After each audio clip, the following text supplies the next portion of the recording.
tuxedo and his cane.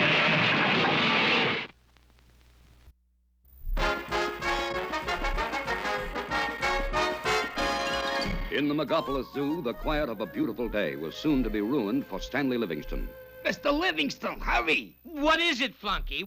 Tennessee and Chumley. They done it again, boss. You mean that pesky penguin and walrus have escaped again?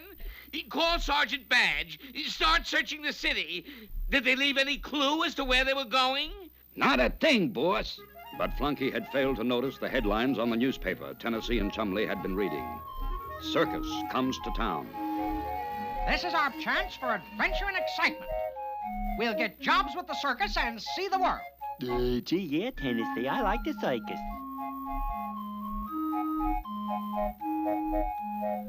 Hold on there, fellas. Circus doesn't open till tonight. Come back then. You don't understand. We're here to get jobs. Yeah? What can you do? Do? Well,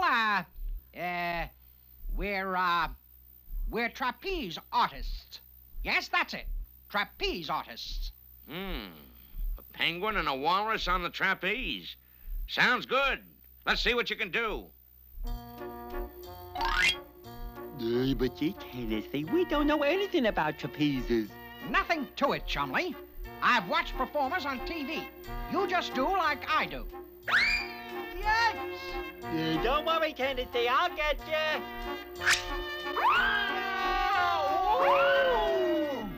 Let go! You're pulling me off! We'll fall! No! I'm upside down. What do I do now? Let me go! Okay, Tennessee. No! Help! Chumley! Grab me! Missed him. Grab me! Missed again. Help!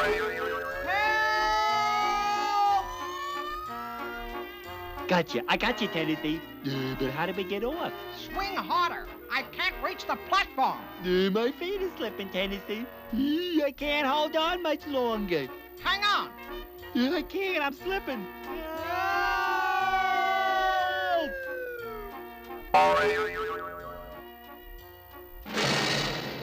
Well, it's a different kind of act, all right, but we got a lot of comedy routines already. I don't think we can use it. But we can do other things. Give us a chance. Mr. Manager, I wish to inform you that I'm quitting your puny circus. But wait, you can't. Aha! Now you do need help. We can take over his job. Yeah, that might be interesting. Come on, I'll give you a try. What was his job? You'll see. Nothing to be afraid of, Chumley. Just remember that these lines are all, really tame. They wouldn't hurt a flea. Gee, I wish I was a flea. They don't look tame to me. Just whip your whip, Chumley. Show them who's boss. Like this. Stop that. Get back there, Lion. Don't you see I'm boss? One step closer and I'll bop you with this chair. Oh, stealing my chair, eh? Well, take this. Do something, Chumley. Put your head in his mouth. I'll scare him off with the gun.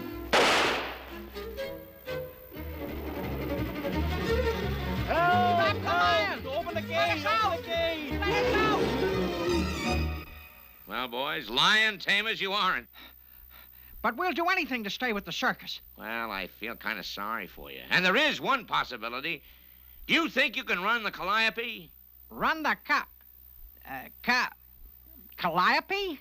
Why, sure. Of course we can. Okay, fellas, be here at 7 sharp for the start of the show.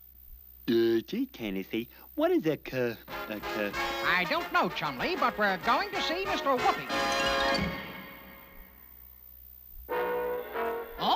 Oh, learn about the Calliope, eh? Why, that's music to my ears. For the Calliope is a musical instrument. A musical instrument? Oh, yes, indeed. It's used on river steamboats, in carnivals and circuses, too. It's sort of a steam piano. Well, gee, Mr. Whoopi, Tennessee can play the piano. Well, Well, then he should be able to play the calliope. Here, let me get the three-dimensional blackboard and tell you all about it. It was in the year 1855 that a man named Joshua C. Stoddard of Worcester, Massachusetts, first patented the calliope.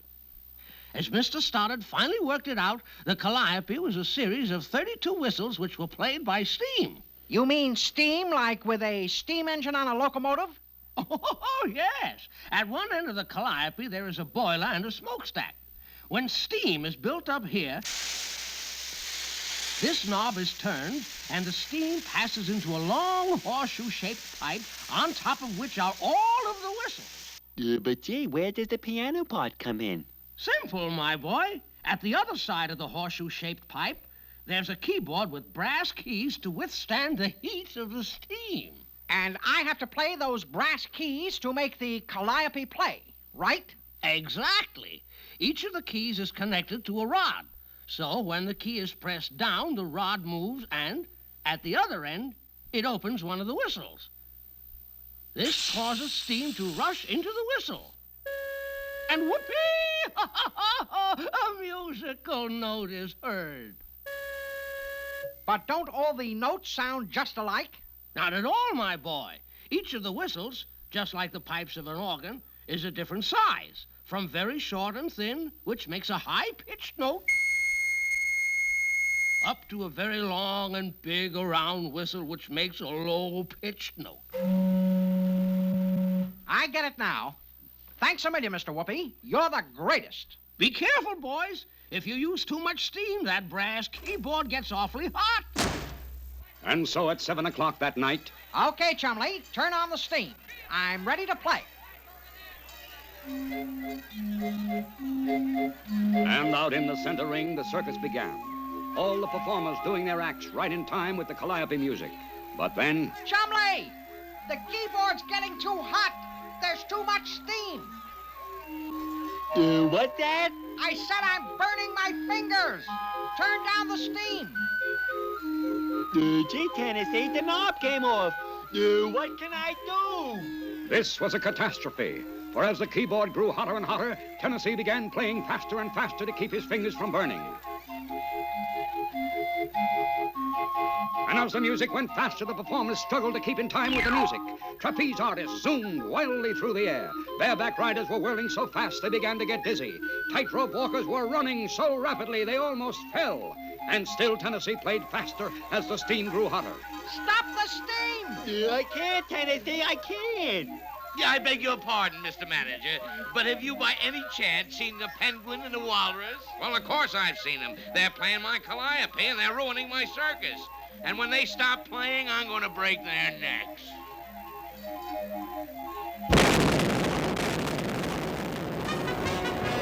Come on, Flunky.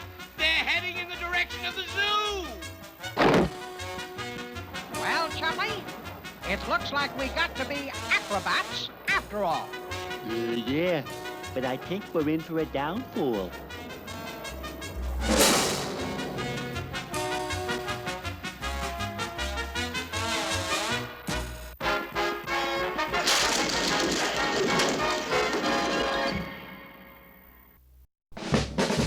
Come on and see Tennessee tuxedo. See Tennessee tuxedo. Tennessee tuxedo and his tail.